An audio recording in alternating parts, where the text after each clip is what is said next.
Mercosur क्या है? Mercosur दक्षिण अमेरिकी देशों जैसे Brazil, Bolivia, Paraguay, Uruguay, Argentina, इनका एक ग्रुप है। ये इसके स्थायी सदस्य हैं। वेनेजुएला भी इसका स्थायी सदस्य था, लेकिन वेनेजुएला को अब कुछ दिनों के लिए सस्पेंड कर दिया गया। मर्कासूर जो है वो उसका आधिकारिक नाम है मर्काडो कॉमुन डेल सुर, यानी दक्षिणी साझा बाजार। दक्षिण अमेरिका का एक प्रमुख क्षेत्रीय व्यापार संगठन और आर्थिक ब्लॉक है यह।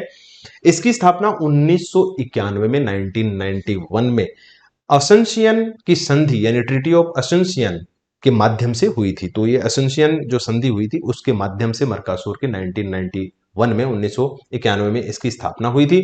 अब इसका जो मुख्य लक्ष्य है, यानी मर्कासूर जो दक्षिण अमेरिकी देशों का एक संगठन है, इसका मुख्य लक्ष्य क्या है? आर्थिक एकीकरण और साझा विकास को बढ़ावा देना, मुक्त व्यापार, यानी जो इसके सदस्य देश हैं उनके बीच में किसी प्रकार की कोई कर ना लगाया जाए और व्यापार मुक्त रूप से लेन देन या आदान प्रदान देश कर सके, चाहे वो वस्तुएं हो, सेवा हो, या कोई उत्पाद, पूंजी या श्रम किसी भी प्रकार का लोग जाकर काम करना चाहते हैं तो उस पर भी कोई टैक्स नहीं होना चाहिए।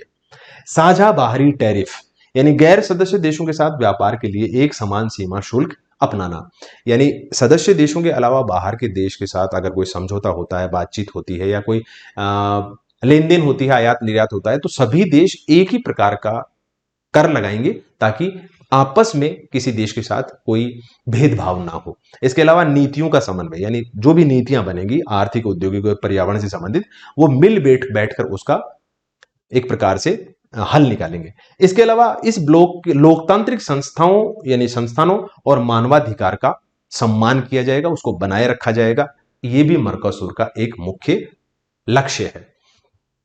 मर्कासूर के जो स्थायी सदस्य हैं यानी फुल मेंबर हैं वो हैं अर्जेंटीना, ब्राजील, पराग्वे, यूरुग्वे और बोलीविया। ठीक है, बोलीविया हाल ही में इसका मुख्य सदस्य बना है। सहयोगी सदस्यों में बाकी जो देश हैं जैसे चिली है, कोलंबिया है, इक्वेडोर है, गुआना है, पेरू, सूरीनाम और पनामा जो कि मध्य अमेरिकी देश है वो भी है। वेनेजुएला को 2017 में लोकतांत्रिक सिद्धांतों के उल्लंघन के कारण अनिश्चित काल के लिए निलंबित कर दिया गया था। पहले वेनेजुएला भी इसका एक स्थायी सदस्य यानी फुल मेंबर था, लेकिन अब वो फुल मेंबर नहीं है 2017 के बाद।